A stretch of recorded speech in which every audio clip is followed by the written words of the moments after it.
Bonjour, je voulais faire ce coup-ci la lecture d'un ouvrage exceptionnel de René Guénon, toujours, La métaphysique orientale aux éditions traditionnelles.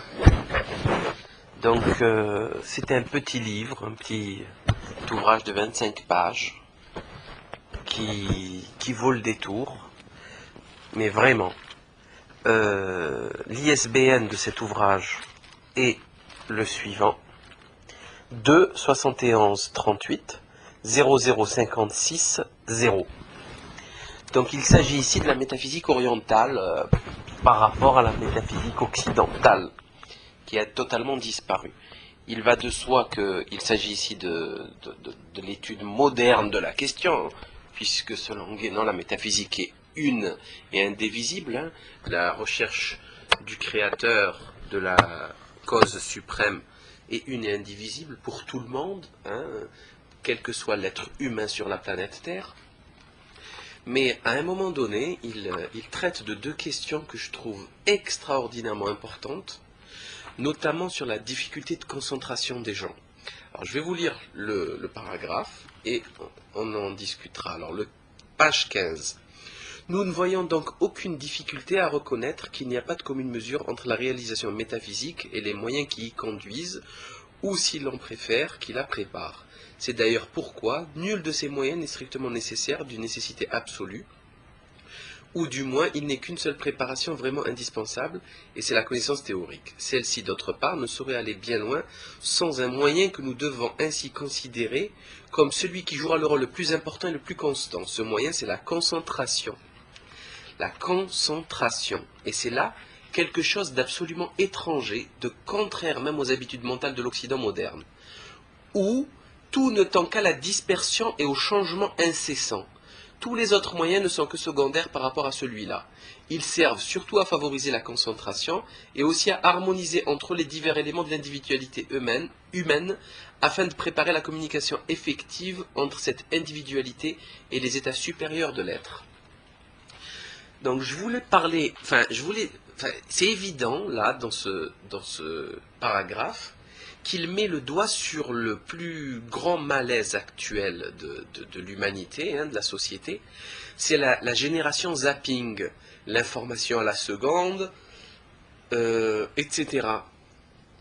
Je ne sais pas si vous avez remarqué, mais les gens ont de très grandes difficultés à se concentrer sur un but. Enfin, que je sache, pour atteindre un but, il faut quand même se concentrer, persévérer sur la question, souffrir s'il le faut, intellectuellement et physiquement, jusqu'à atteindre le but. Donc on a une nécessité de concentration évidente. Dans la lecture aussi, dans la recherche, il faut se concentrer pour... c'est une dépense d'énergie, mais pour en gagner beaucoup d'autres, c'est-à-dire économiser de l'énergie, parce que ça va beaucoup plus vite en se concentrant. Et là, nous vivons une époque où les gens n'arrivent plus à se concentrer. Vous les prenez, vous leur donnez, je le vois souvent, on leur donne un livre, au bout des 10 premières pages, c'est fini, ils n'arrivent plus à se concentrer. Voire même, les gens n'arrivent plus à finir un film, et ils s'en foutent complètement. Donc, je pense que là est vraiment un gros malaise de la société actuelle, c'est la concentration. Arriver à se concentrer. D'ailleurs, tout est rapide, tout est fictif. Les chansons, elles durent 3 minutes. Les films, tout est standardisé. Les films, c'est 1h20, 1h30. Les séries, ça va très très vite. Tout est rapide, tout est carré. Et on ne laisse pas le temps aux gens de se concentrer, de prendre le temps. Parce que se concentrer, ça veut dire aussi prendre le temps de faire. Et prendre le temps de faire, en se concentrant, ça s'appelle la contemplation. Et la contemplation, elle mène à beaucoup de choses. Et ça, on ne nous laisse plus le faire, ça. C'est impossible. Je vais vous lire un second paragraphe qui je pense, est aussi très très important, page 18. Je cite, « On demandera peut-être pourquoi cette dénomination d'état primordial, entre guillemets. C'est que toutes les traditions, y compris celles d'Occident, car la Bible elle-même ne dit pas autre chose, sont d'accord pour enseigner que cet état est celui qui était normal aux origines de l'humanité, tandis que l'état présent n'est que le résultat d'une déchéance, l'effet d'une sorte de matérialisation progressive qui s'est produite au cours des âges pendant la durée d'un certain cycle. Nous ne croyons pas à l'évolution, entre guillemets, au sens que les modernes donnent à ce mot. Les hypothèses soi-disant scientifiques qu'ils ont imaginées ne correspondent nullement à la réalité. Il n'est d'ailleurs pas possible de faire ici plus qu'une simple allusion à la théorie des cycles cosmiques qui est particulièrement développée dans les doctrines hindoues. Ce serait sortir de notre sujet car la cosmologie n'est pas la métaphysique, bien qu'elle en dépende assez étroitement. Elle n'en est qu'une application à l'ordre physique et les vraies lois naturelles ne sont que des conséquences, dans un domaine relatif et contingent, des principes universels et nécessaires.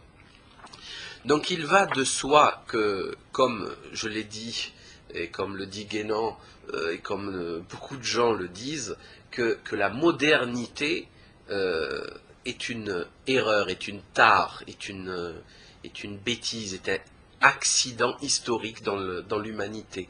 Mais dans la culture actuelle, dans la bêtise actuelle, les gens pensent que l'évolution obligatoirement mène à mieux. Elle mène à un mieux-être, aussi bien technique, électronique, informatique, médical, etc. Primo, c'est totalement faux, totalement faux.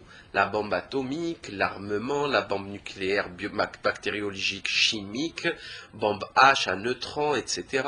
Les maladies sont de plus en plus nombreuses et rarissimes, d'ailleurs elles ont été fabriquées.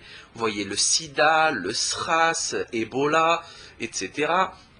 L'industrie pharmacochimique, les OGM, les radiations, l'électrosmog, la planète est entourée d'un électrosmog, la pollution qui a tout détruit, alors que tout était réversible avant, tout était, comment on appelle ça, biodégradable, absolument tout.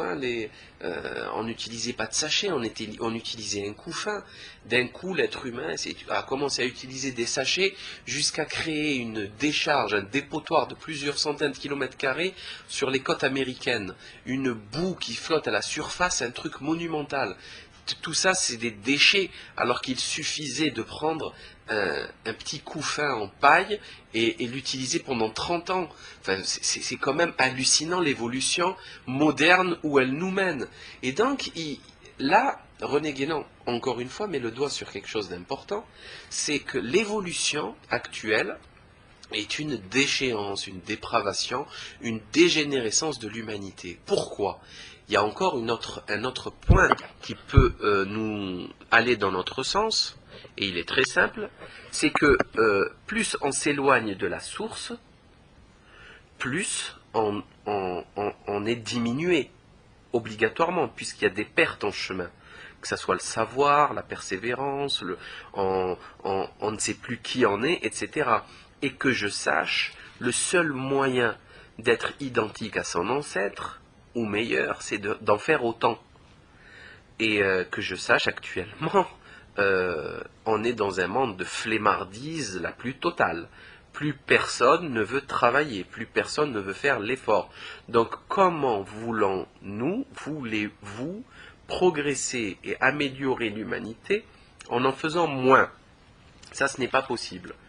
Donc ça, c'est encore un point important à souligner. Et pour finir, je voudrais dire la conclusion, page 24-25, qui est assez exceptionnelle et qui explique ce qu'est pour René Guénon la différence entre l'Orient et l'Occident. Thème très cher à René Guénon, puisqu'il a fait un livre Orient et Occident, la crise du monde moderne, etc. Je cite, « Pour nous, la grande différence entre l'Orient et l'Occident, et il s'agit exclusivement de l'Occident moderne, la seule différence même qui soit vraiment essentielle, car toutes les autres en sont dérivées, c'est celle-ci. D'une part, conservation de la tradition avec tout ce qu'elle implique, en Orient, de l'autre, oubli et perte de cette même tradition, en Occident.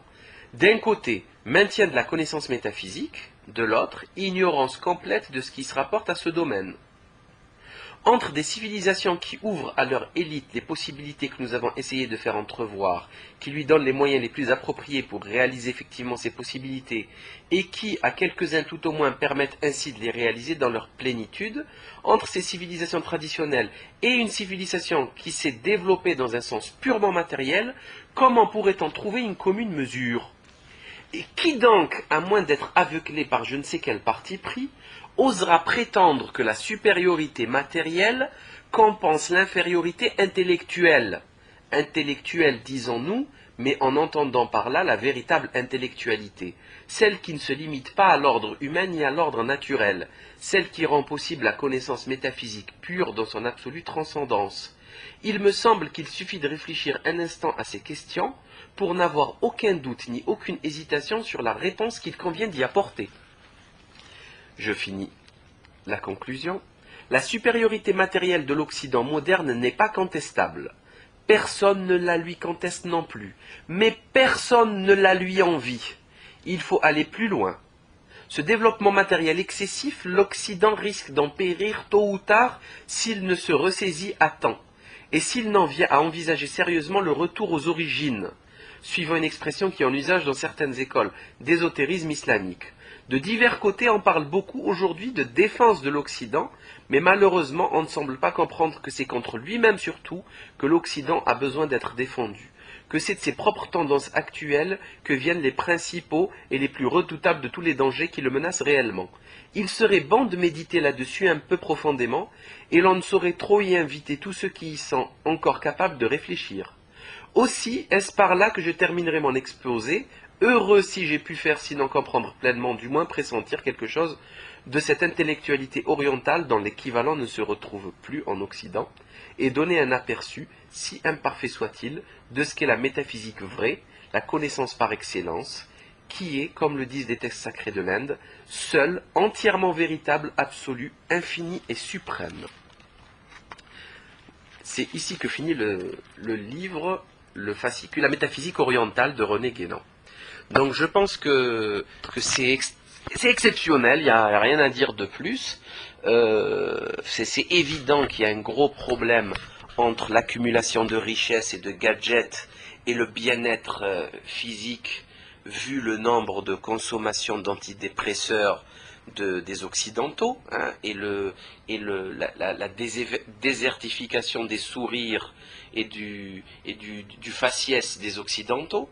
Donc il n'y a plus de bien-être, il n'y a plus de sourire, il y a plus il y a un gros problème. Les gens sont grincheux, sont stressés, ça va trop vite, on ne leur laisse pas le temps de réfléchir, et dès qu'ils commencent à réfléchir un petit chouïa, dès que ça commence à résonner, ils abandonnent tout et vont à la campagne et reprennent tout à zéro. Donc je pense que le plus gros piège actuellement de la société occidentale, et bien sûr évidemment de la société orientale, qui, vu la dégénérescence et le Kali Yuga, n'a de cesse que d'essayer de ressembler à la société occidentale, que ce soit au niveau de la musique, il suffit de voir le belly dance ou le raï ou le rap chinois, le rap maghrébin, etc. Il suffit de voir les antennes paraboliques et toute l'idéologie dominante qui rentre dans plus les infiltrations des élites, etc. Et l'argent qu'on leur donne pour distribuer, pour épandre leur bêtise et leur dégénérescence. Donc il faut vraiment essayer de sortir de ce piège extrêmement violent, puisqu'on ne s'en rend même pas compte. Et comment sortir d'un carnage dans lequel on ne s'en rend même pas compte? C'est compliqué quand même un petit peu, hein. Il s'agit aussi ici de grâce divine. Je pense qu'il est impossible à un être humain de s'en sortir si une grâce divine ne le touche pas. Parce qu'il faut que...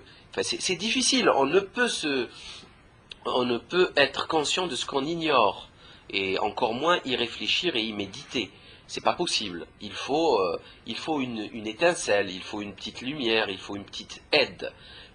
Surtout vu la profondeur de la bêtise et de l'enténèbrement dans lequel on patauge depuis quelques siècles.